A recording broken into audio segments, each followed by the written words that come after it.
வணக்கம். இன்னைக்கு வந்து சேப்பக்கிழங்கு வகைகள்லாம் நம்ம பார்க்கலாம். இங்க வந்து நம்ம கடையில ஒரே விதமான சேம்பு தான் நம்ம பார்த்துருப்போம். அதாவது சேப்பக்கிழங்கு பார்த்துருப்போம். கேரளால வந்து சேம்பு தான் சொல்றாங்க. அதனால இந்த வீடியோ ஃபுல்லா நான் சேம்புன்னே சொல்றேன்.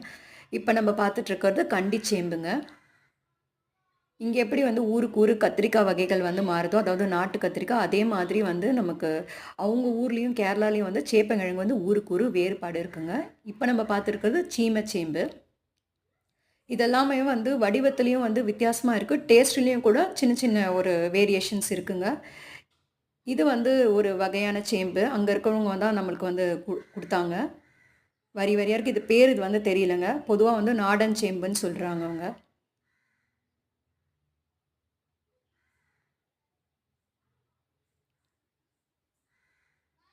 இது மொள போறதெல்லாம் நம்ம நடவுக்கு எடுத்து வச்சுக்கலாம். இந்த மாதிரி.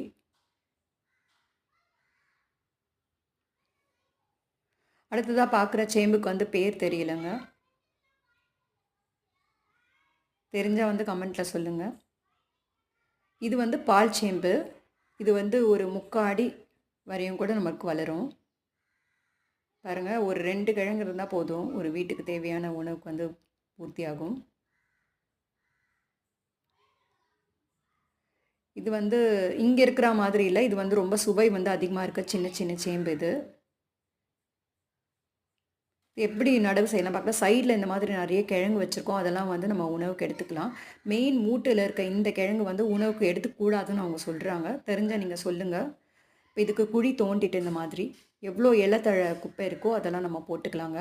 பொதுவா நடவு செய்றது எப்போ உங்களுக்கு கிழங்கு கையில கிடைக்குதோ அப்பயே நீங்க வச்சுருங்க. ரொம்ப நாளைக்கு வைக்க முடியாது. ஏன்னா வந்து கிழங்கு வந்து கெட்டுரும். இப்ப நெறைய வந்து தொழு உரம் போட்டுக்கலாம். அதாவது ஆட்டு எருவோ, இல்ல மாட்டு எருவோ மாதிரி மக்கானத வந்து நம்ம போட்டுப்போம். அப்பதான் வந்து கிழங்கு வந்து நல்லா ஓடும்.